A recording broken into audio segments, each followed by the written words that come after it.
Okay, so hopefully everyone can see that. As I said on the lunch and learn today, we're going to be talking about software skills, network, and the peer reviewer role and the accreditation assessor role.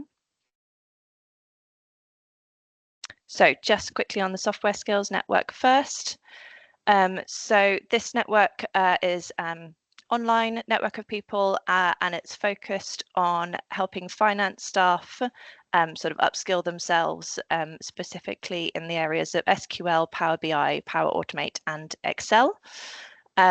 To join the network, you need to be able to access the FFF MS Teams platform. So that's kind of where it's hosted.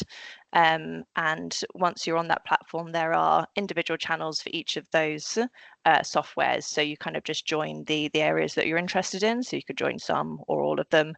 And then once you're part of that, the new members are supported by what they call software educators for whichever area you've chosen that interests you. And they will give you support, sort of training, and connect up with you.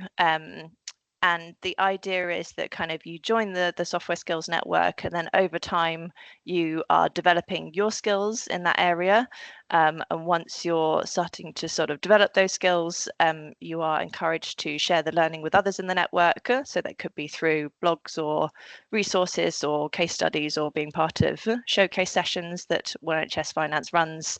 And eventually, you know, you may become a software educator yourself. So you may get to the point where your skills are, you know, at the level that you're able to help people who are joining the network new. So it's a sort of a round process in that way. And you know, the main thing is you're joining because you want to build your understanding of some of these softwares, and anyone can join. Like I said, it's just for anyone who's interested in upskilling themselves in those areas.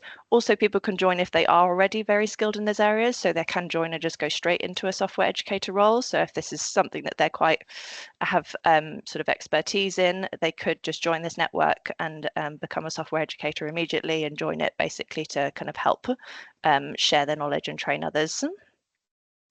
In terms of the network, 445 members nationally, and 64 of those are in the Midlands. And you've got the breakdown there of the different regions. So when you've joined, you're connected up with the software educators, and you can, like I say, kind of ask questions anytime or schedule one-to-one training calls with them. There's also quite a lot of resources like videos, documents, case studies and links, which are available on the platform. There's also a software skills YouTube channel. And then this area runs, so you can attend the annual Art of the Possible event in January every year, and also ONF Finance run, as they do for a lot of the other networks, the showcase sessions throughout the year, where they're basically sharing presentations from experienced software users on what they kind of learnt, and the usual links there on how you join.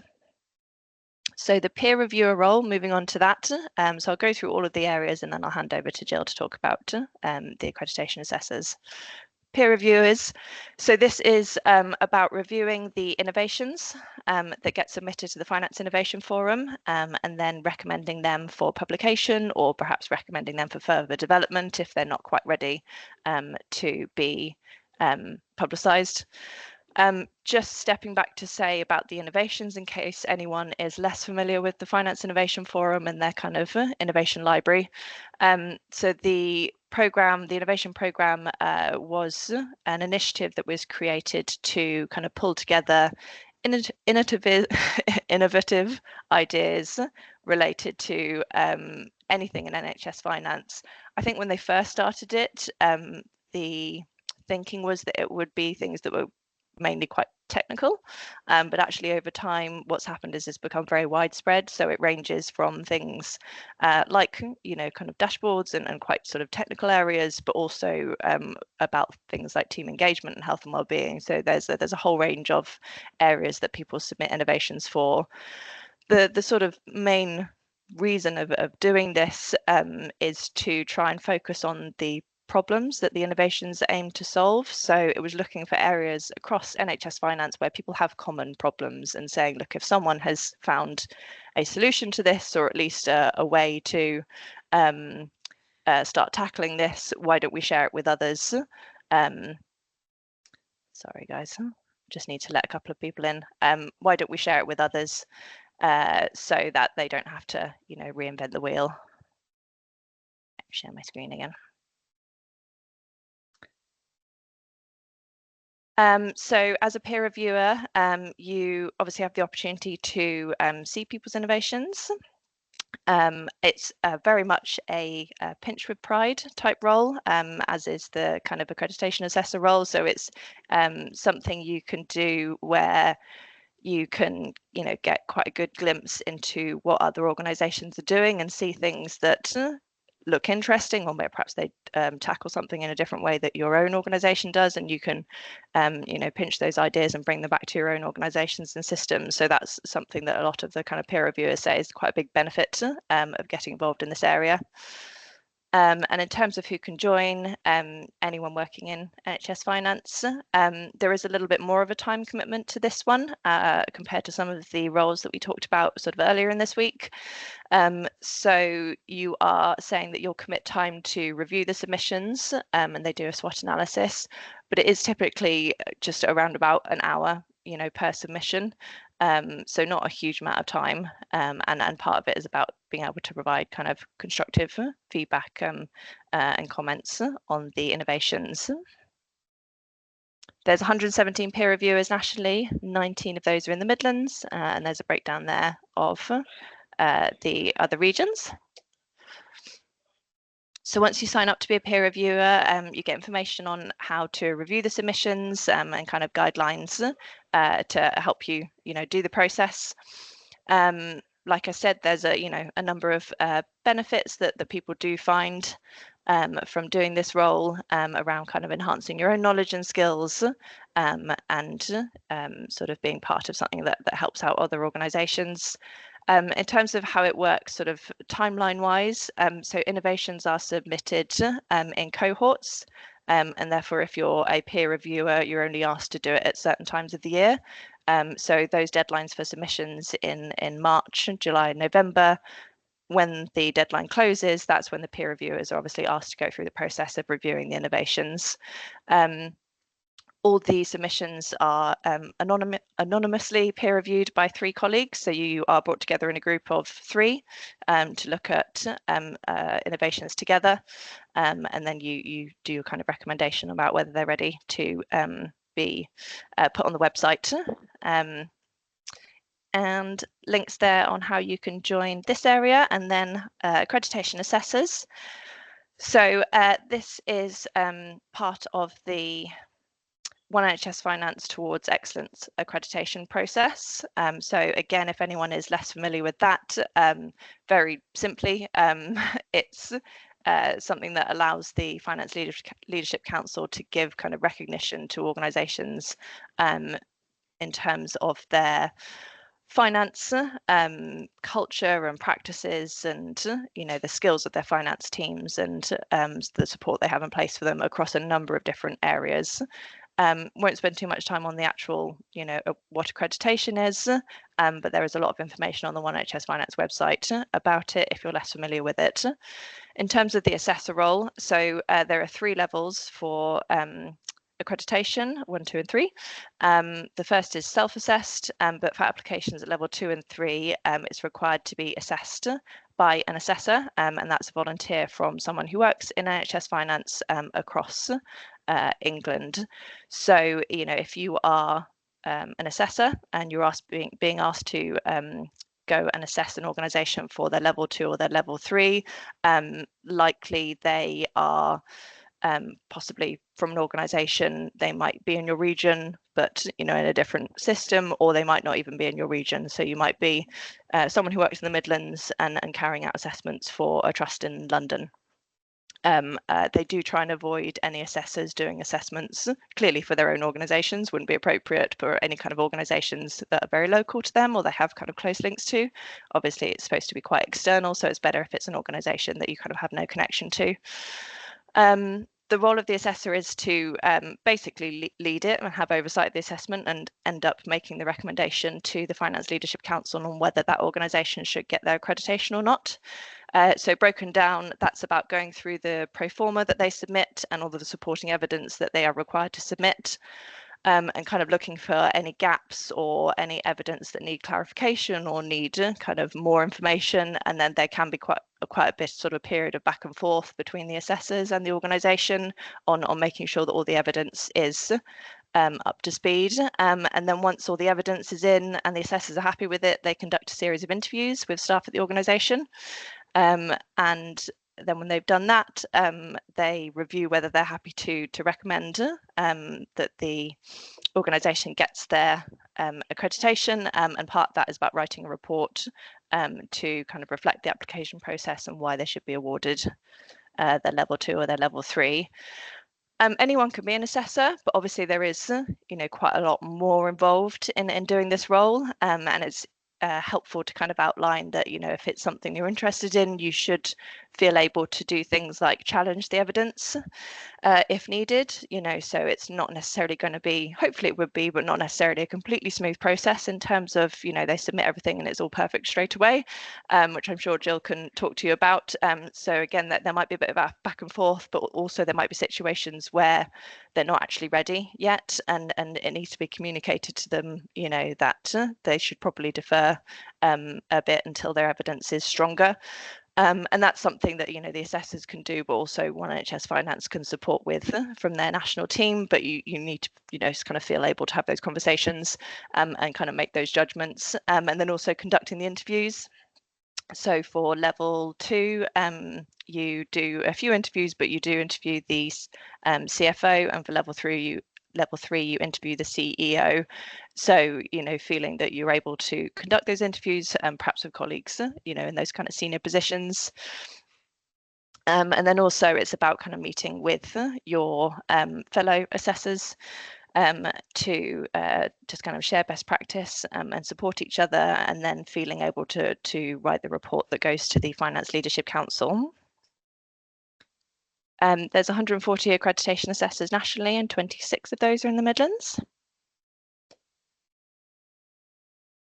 So similar to the peer reviewers, this is kind of done throughout the year against the deadlines for accreditation submissions. So there are 3 submission dates each year, so end of December, end of April, and end of August, although those do adjust slightly sometimes, but those are what they're always aiming for. And assessments for levels 2 and 3 need to take place a few months before that deadline, so that's kind of done in the lead up to those deadlines. The assessments are done in groups of at least 2 assessors. So you're never doing an assessment on your own. You have at least another assessor to work with you on assessing the evidence and doing the interviews. Assessments can be done in person, but they are usually done online these days, obviously because of geography and availability. But in person is an option if kind of all parties are happy to do that. If you sign up as an accreditation assessor, before you even do an assessment, NHS Finance give you access to a kind of training session online, which is usually run by the Northwest, because the accreditation kind of started with them originally, and it usually involves hearing from assessors like Jill on their experience, but also hearing from organisations who have just gone through the process on kind of how they found it from their end. And then your first assessment is always done as a shadowing role with an experienced assessor, so you're kind of not thrown in the deep end. So you do the assessment, but alongside someone who is very experienced, so you're not asked to kind of take the lead when you're doing the first time around. And NHS Finance do also now have a private channel on their MS Teams page just for assessors, so people can contact each other and kind of check in if they need to sort of check criteria or what someone's kind of put for their evidence. So that's something helpful for sort of people who are assessors, and there are links there on how you can join. Okay, so I'm going to stop there, and Jill, if it's okay, I'm going to hand over to you. I know I've already covered a lot of the how it works and everything, so really what we're looking for is your you know, personal experience, and I guess, you know, what would be a reason to do this as a role. Thanks, Becky. I have got some slides, but I will flash through some of them. Does that come up? Yeah. Yes, that's come up. Yeah. That's lovely. Okay. So as Becky said, I'm Jill Kilbury. I've been around for quite a while now, both in Staffordshire and Leicestershire. I currently work for the Leicestershire ICB in a system finance role. I'm a value maker, a face, and a health wellbeing champion. I'm not a peer reviewer, but I am a member of the software network. And I did the accreditation for our ICB, and I've been an assessor for probably 4 or 5 years now, and done about 7, 8 assessments at various different levels. The next couple are a bit covering on what Becky's already told you. The assessment could be really straightforward, but it is a no-fail situation. People are either operating at the level that's required, they're not quite there, or they need more time. This isn't pass-fail. This is helping to reach a standard that we want every organisation across the NHS to be at with regard to their finance teams and the way they work. So we're not looking at failure in any shape or form. We're looking at not quite there or needs more time. Becca mentioned the 3 stages of the review. There is an awful lot of evidence that comes with accreditation, and it does take a little time to work your way through it. You need to be prepared to read that evidence and to not only take it literally, but think about how it relates to other evidence that may be supporting other areas of the accreditation. Then need to be able to discuss what that evidence is showing you and any areas that may be missing with finance directors, with non-finance staff, with the finance team as a whole within the organisation that's been accredited before you write up that report. So there is quite a bit of work to being an assessor, but don't let that put you off, please. You need at least 2 months to be able to do an assessment, but that's not constant work for 2 months.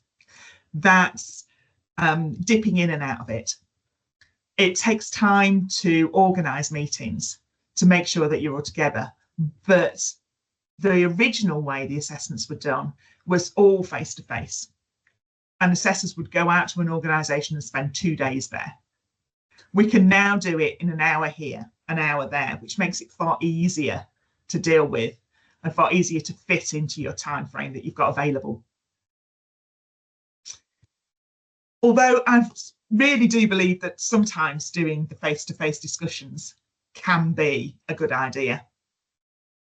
And it shouldn't be totally ruled out, but it just depends where you are compared to where the organisation is that you're assessing. The more organised the organisation is that you're assessing, the easier it is to do the assessment.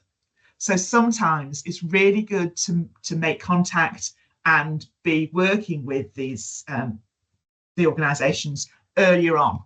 So if you're coming in cold 2 months before you're doing the assessment, you're looking at all the evidence first time, can sometimes be able to work with the organisations for the previous 6 months, helping them structure what they're going to be providing you for evidence.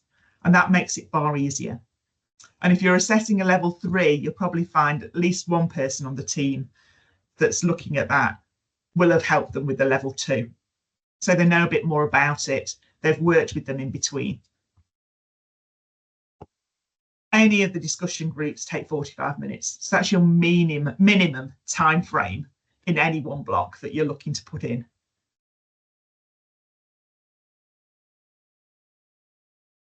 What I would say is don't panic. This sounds like a lot, but you're not doing it on your own. I've been in groups where we've had 2 or we've had 3 even assessors. And that makes it far easier. It's much nicer to be able to discuss what you're finding, any issues you've got with your people you're working with. And it helps you develop your knowledge and skills as well as theirs. And you give a far more rounded view of that organisation's assessment by working together.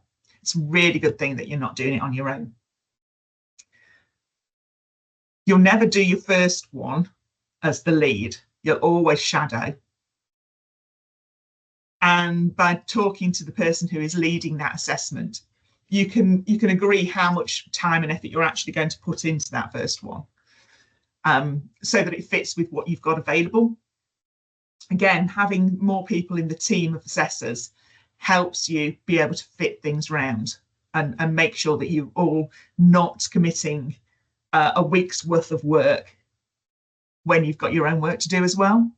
This should be able to fit round what you do, but you will have to block out certain times to be able to do the meetings, to look at the evidence. As Becky mentioned, there's loads of resources on the website, and this community of assessors is a really good idea. It's very quick and easy to be able to ask a question and get feedback. It's really good. Lots of people have got lots of ideas and have come across so many different scenarios that it won't be the first time that you run across a problem.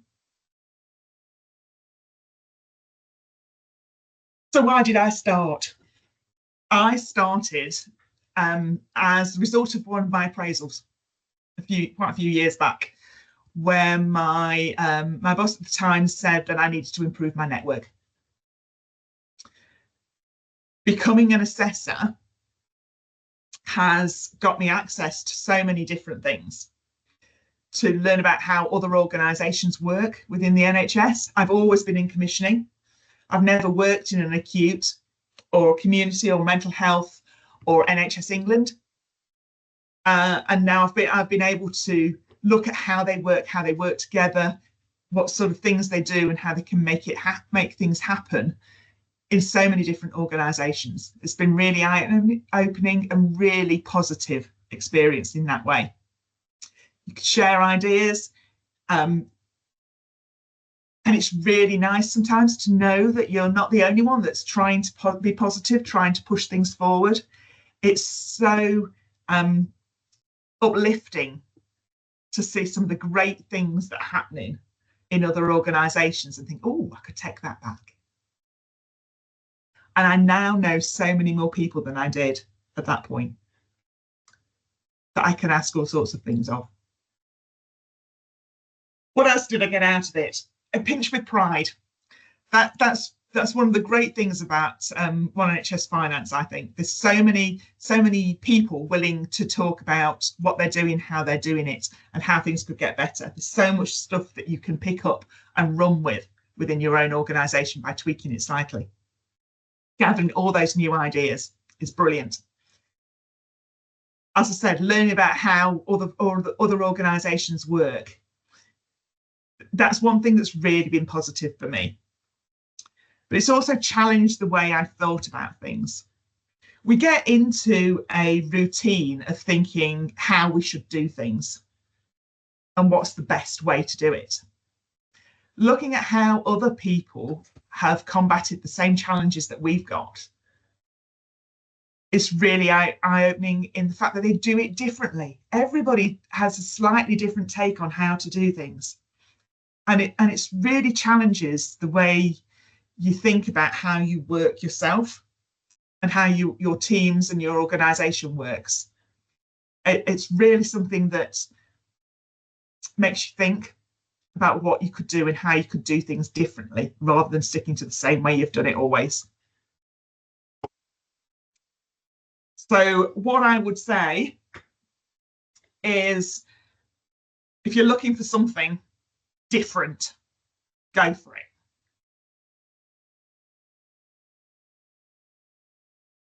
If you want to think about how things work better, this is a perfect way of doing it. It's giving you that space to look at things differently. if you really want to renew your faith in how the NHS finance works together and the really good things that we can do, the real enthusiasm that some people have, take part in this. Because having those discussions with staff really brings to life what's going on and how it works. You want to push yourself that little bit further outside your comfort zone. Go for it. Definitely, it will increase your network.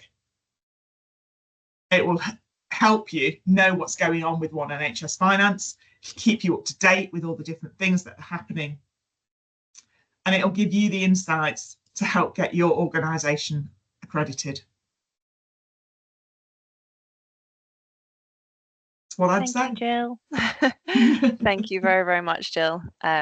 Yeah, that was great. I've heard a version of that a few times before, but I think it's very interesting and inspiring. So thank you very much for sharing that.